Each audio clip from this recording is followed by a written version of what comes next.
MSNBC and CNN got in a bidding war for me. MSNBC won. I signed a 3-year contract with them. I was supposed to be on 5 nights a week, but there was a problem. After I signed the contract, we were putting the whole show together.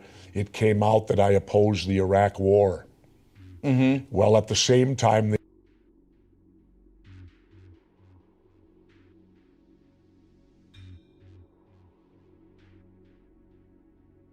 they had just hired Phil Donahue.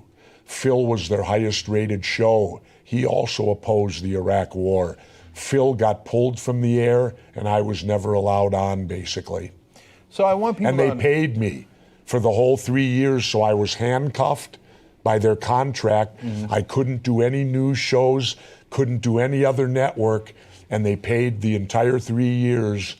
It's the easiest money I've ever made, but they, in essence, censored me because I honor contracts, and, you know, as long as they paid me, they owned me. Yeah.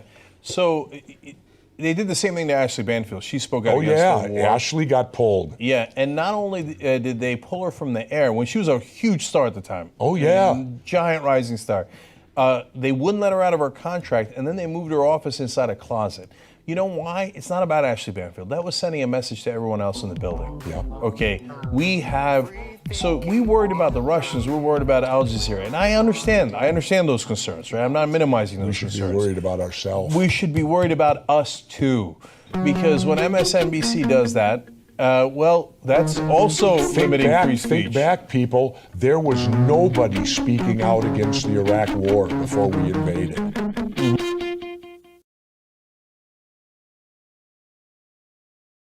Gentlemen, good morning. Well,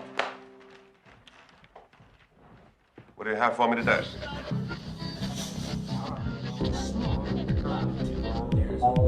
Hey guys, this is Tommy with Tommy Nation Politics. How's everyone doing today? Tommy Nation Politics.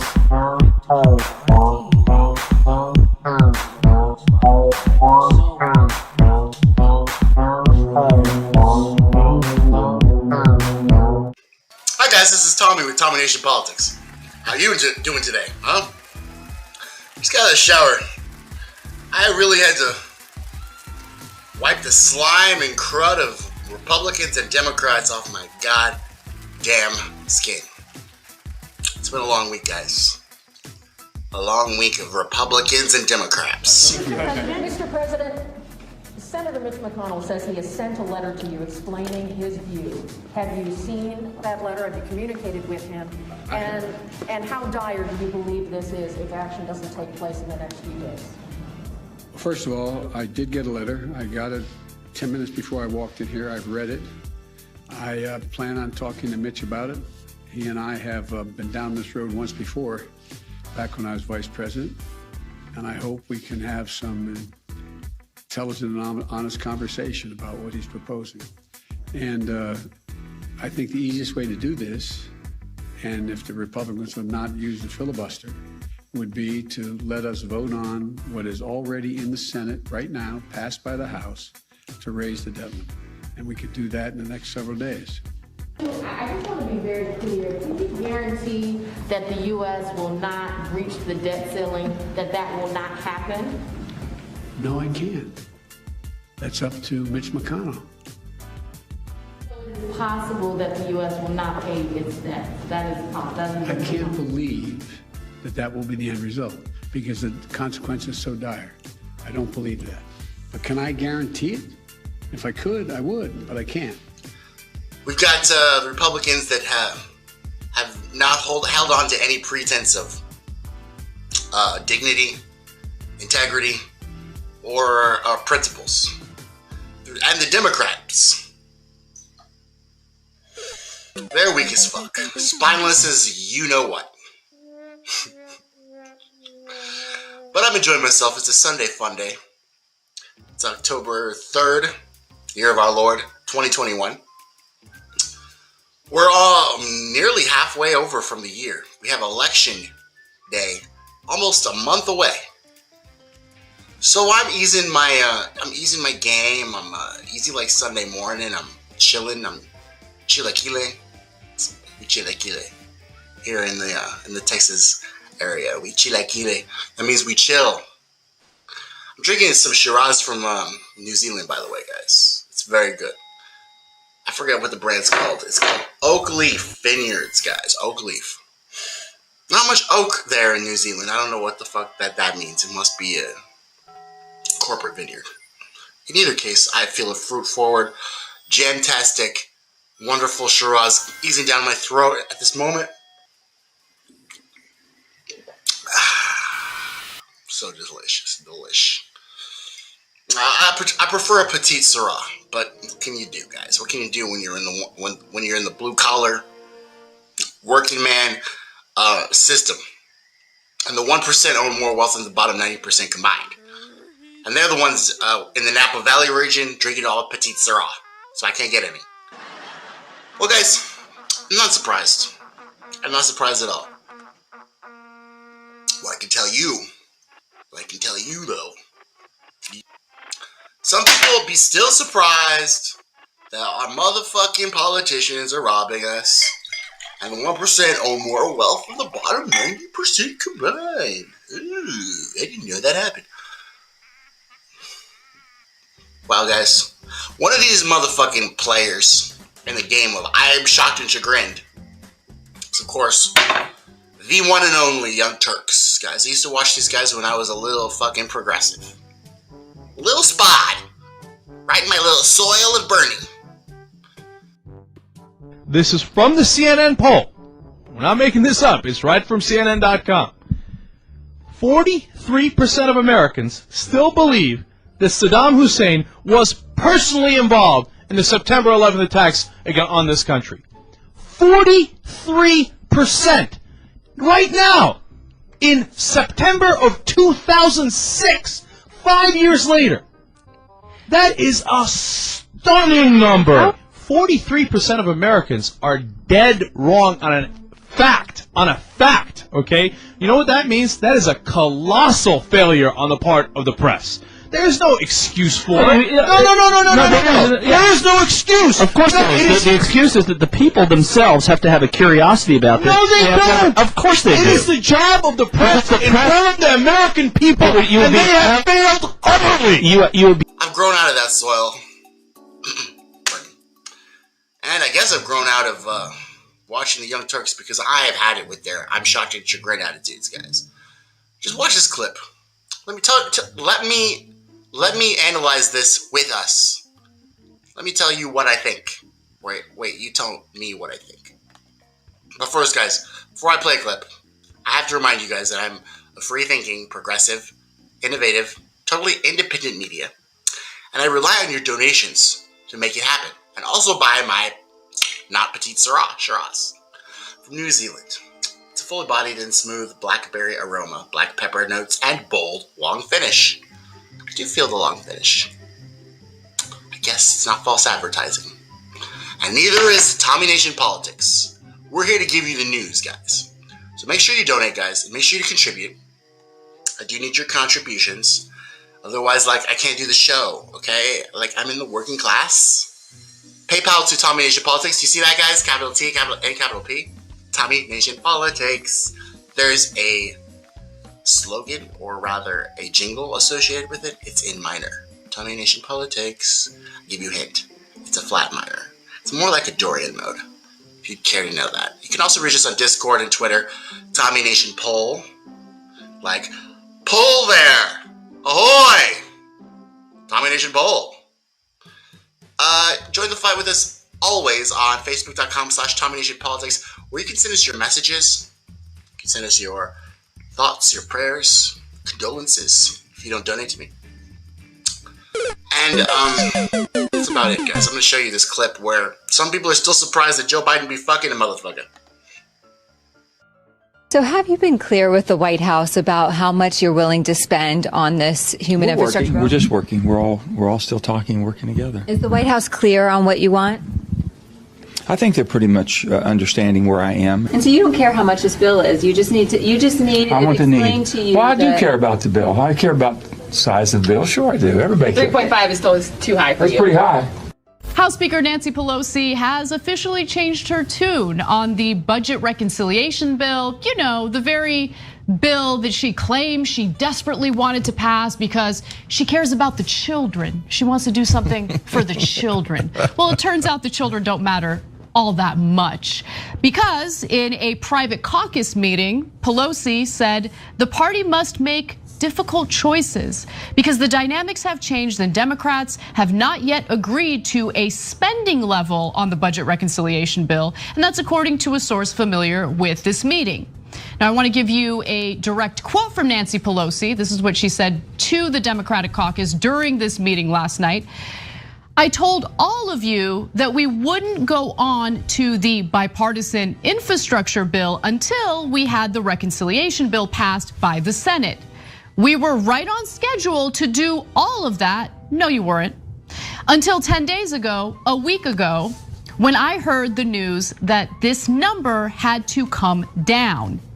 It all changed, so our approach had to change. So look, if you're tuning in on this particular story for the first time, quick context, quick backstory. You have Biden proposing a massive piece of legislation. It includes infrastructure, both physical infrastructure and what he referred to as human infrastructure, all of the provisions that we actually care about that would materially benefit people's lives, childcare, elder care, Medicare expansion, all of that stuff, right? Mandatory paid family leave, that's all included in this massive bill along with the physical infrastructure. Then they decided, well, why don't we divvy up this bill into two separate bills, one being the corporate handout bill, that's the bipartisan legislation, and the other being the budget reconciliation bill, which the Senate theoretically could pass with a simple majority in the Senate. Well, it all ended up being a trick, at least on behalf of the moderate, or I should just say conservative Democrats, who never really had any interest in passing it. So even today, we're still at this point where the only thing that we can really rely on is progressives staying true to what they promised by blocking the bipartisan corporate handout bill. Okay, that's what corporations want, that's what conservative Democrats want, that's what Republicans want. Progressives should block it. No reconciliation bill, no bipartisan bill. That was the deal, they should stick to that.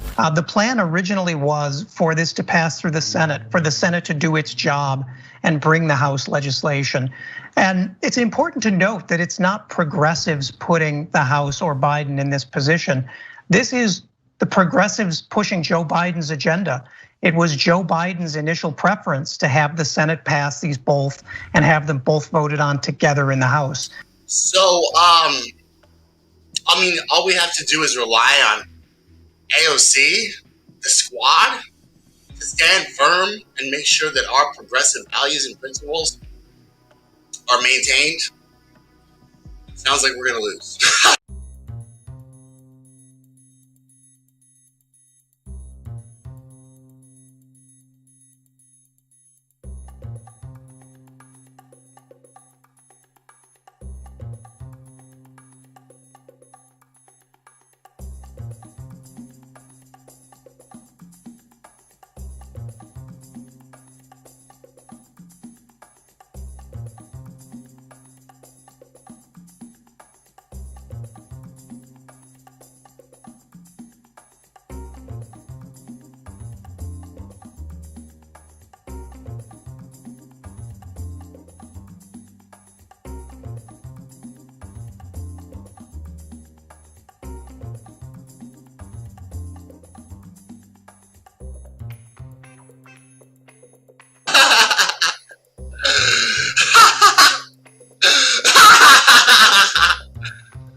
Shocked and chagrined, TYT.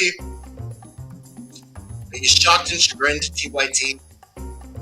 You mean all we have is AOC and the squad? You mean Nancy Pelosi wasn't gonna fucking help us in the first place? Ooh. You mean Joe Biden was gonna fuck us even though he's been fucking us for 40 fucking years? With all due respect to everybody else. I mean, shocked and chagrined. Call me shocked and motherfucking chagrined, niggas. Well, that's cool. So, what are we gonna do, guys? What the fuck are we gonna do? Serious question. That's why there's Tommy Nation Politics, guys, to bring you the, I'm sorry to tell you, but they're not gonna give a shit about you news. It's an innovative, progressive, independent media. I wish I had better news, guys. I really do. But for more news, and it could be better, you can always go to my friend Andy Left News. His website takes the YouTube, and he just he curates it for you. He's a curator. He's a curator of creative genius. Indy Left. Check him out. Indy Left. Indy Left. News and politics and all the rest. So much to do on the YouTube. So they curate a list for you. Indy Left. IndyLeft.news.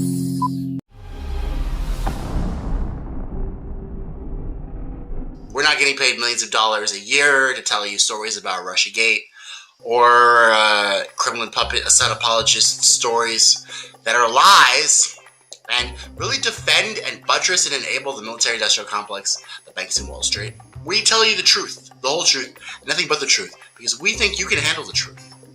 So help me God, I think you can. I'm the little blue engine that could, guys, and I'm Tommy Nation Politics. Hoping that you're going to be free-thinking, innovative, totally open-minded.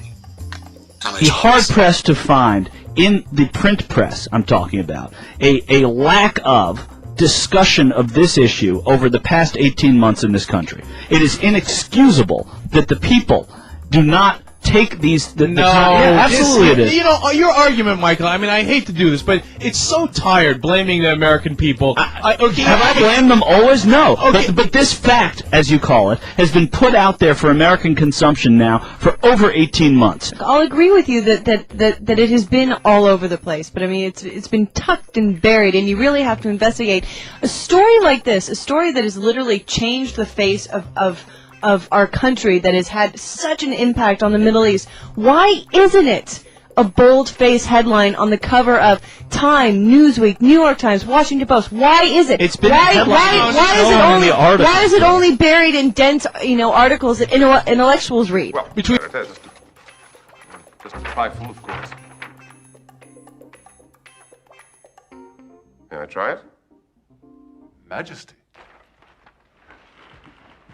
Let's have some fun.